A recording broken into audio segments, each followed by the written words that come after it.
देशवासियों, राम राम।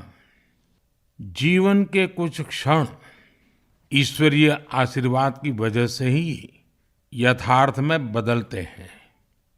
आज हम सभी भारतीयों के लिए, दुनिया भर में फैले राम भक्तों के लिए ऐसा ही पवित्र अवसर है। हर तरफ प्रभु श्री राम की भक्ति का अद्भुत वातावरण, चारों दिशाओं में राम नाम की धुन, राम भजनों की अद्भुत सौंदर्य माधुरी। हर किसी को इंतजार है 22 जनवरी का, उस ऐतिहासिक पवित्र पल का। और अब अयोध्या में रामलला की प्राण प्रतिष्ठा में केवल 11 दिन ही बचे हैं। मेरा सौभाग्य है कि मुझे भी इस पुण्य अवसर का साक्षी बनने का अवसर मिल रहा है। ये मेरे लिए कल्पनातीत अनुभूतियों का समय है। मैं भावुक हूँ, भाव विह्वल हूँ। मैं पहली बार जीवन में इस तरह के मनोभाव से गुजर रहा हूँ। मैं एक अलग ही भाव भक्ति की अनुभूति कर रहा हूँ। मेरे अंतर मन की ये भाव यात्रा मेरे लिए अभिव्यक्ति का नहीं, अनुभूति का अवसर है। चाहते हुए भी मैं इसकी गहनता, व्यापकता और तीव्रता को शब्दों में बांध नहीं पा रहा हूँ। आप भी भली भांति मेरी स्थिति समझ सकते हैं। जिस स्वप्न को अनेकों पीढ़ियों ने वर्षों तक एक संकल्प की तरह अपने हृदय में जिया, मुझे उसकी सिद्धि के समय उपस्थित होने का सौभाग्य मिला है। प्रभु ने मुझे सभी भारतवासियों का प्रतिनिधित्व करने का निमित्त बनाया है। निमित्त मात्रम भव सव्यसाचिन। ये एक बहुत बड़ी जिम्मेदारी है। जैसा हमारे शास्त्रों में भी कहा गया है, हमें ईश्वर के यज्ञ के लिए, आराधना के लिए स्वयं में भी दैवीय चेतना जागृत करनी होती है। इसके लिए शास्त्रों में व्रत और कठोर नियम बताए गए हैं, जिन्हें प्राण प्रतिष्ठा से पहले पालन करना होता है। इसलिए आध्यात्मिक यात्रा की कुछ तपस्वी आत्माओं और महापुरुषों से मुझे जो मार्गदर्शन मिला, उन्होंने जो यम नियम सुझाए हैं, उसके अनुसार मैं आज से 11 दिन का विशेष अनुष्ठान आरंभ कर रहा हूँ। इस पवित्र अवसर पर मैं परमात्मा के श्री चरणों में प्रार्थना करता हूँ, ऋषियों, मुनियों, तपस्वियों का पुण्य स्मरण करता हूँ और जनता जनार्दन, जो ईश्वर का रूप है, उनसे प्रार्थना करता हूँ कि आप मुझे आशीर्वाद दें, ताकि मन से, वचन से, कर्म से मेरी तरफ से कोई कमी ना रहे। साथियों, मेरा ये सौभाग्य है कि 11 दिन के अपने अनुष्ठान का आरंभ मैं नासिक धाम पंचवटी से कर रहा हूँ। पंचवटी वो पावन धरा है जहाँ प्रभु श्री राम ने काफी समय बिताया था। और आज मेरे लिए एक सुखद संयोग ये भी है कि आज स्वामी विवेकानंद जी की जन्म जयंती है।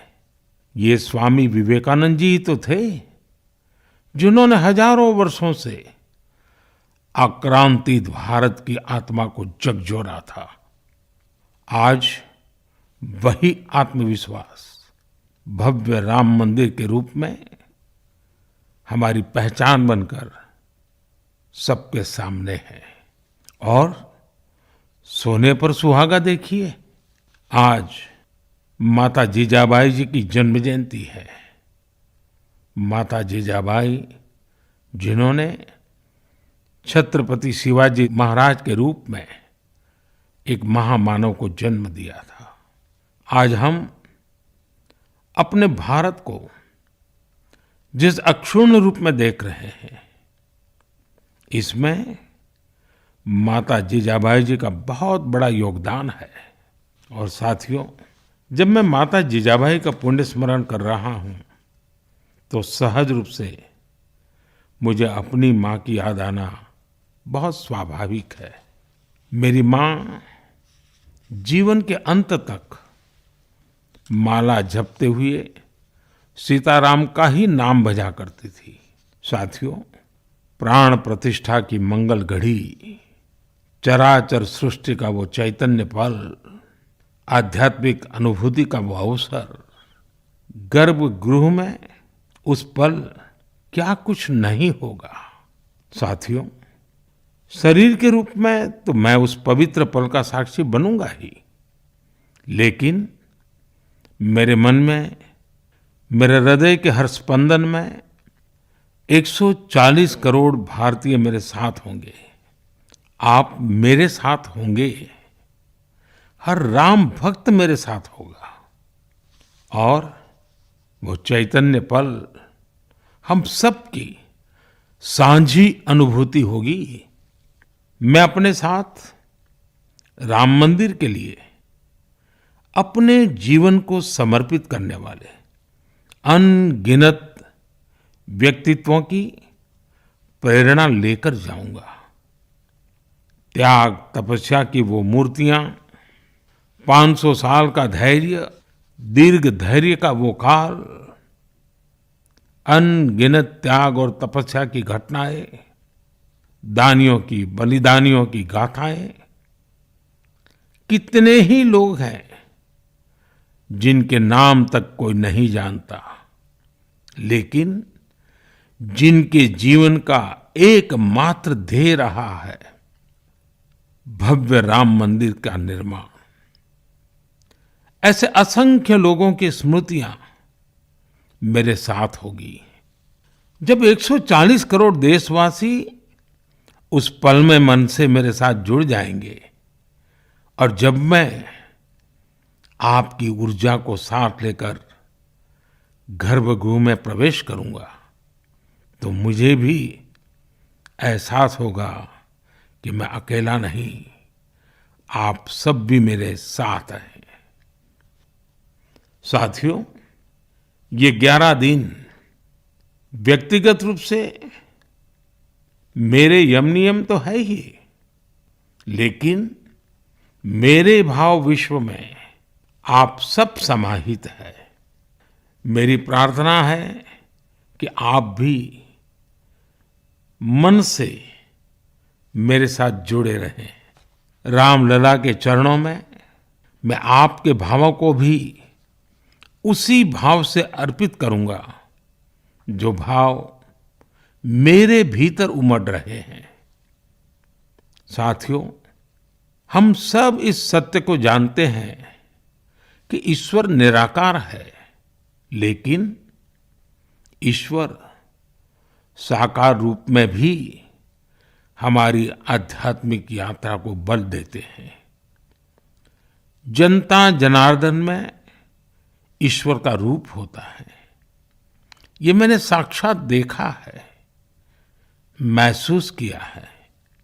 लेकिन जब ईश्वर रूपी वही जनता शब्दों में अपनी भावनाएं प्रकट करती है, आशीर्वाद देती है, तो मुझ में भी नई ऊर्जा का संचार होता है। आज मुझे आपके आशीर्वाद की आवश्यकता है, इसलिए मेरी प्रार्थना है कि शब्दों में, लिखित में अपनी भावनाएं जरूर प्रकट करें, मुझे आशीर्वाद जरूर दें। आपके आशीर्वाद का एक एक शब्द मेरे लिए शब्द नहीं, मंत्र है। मंत्र की शक्ति के तौर पर वो अवश्य काम करेगा। आप अपने शब्दों को, अपने भावों को नमो ऐप के माध्यम से सीधे मुझ तक पहुंचा सकते हैं। आइए हम सब प्रभु श्री राम की भक्ति में डूब जाएं। इसी भाव के साथ आप सभी राम भक्तों को कोटि कोटि नमन। जय सिया राम, जय सिया राम।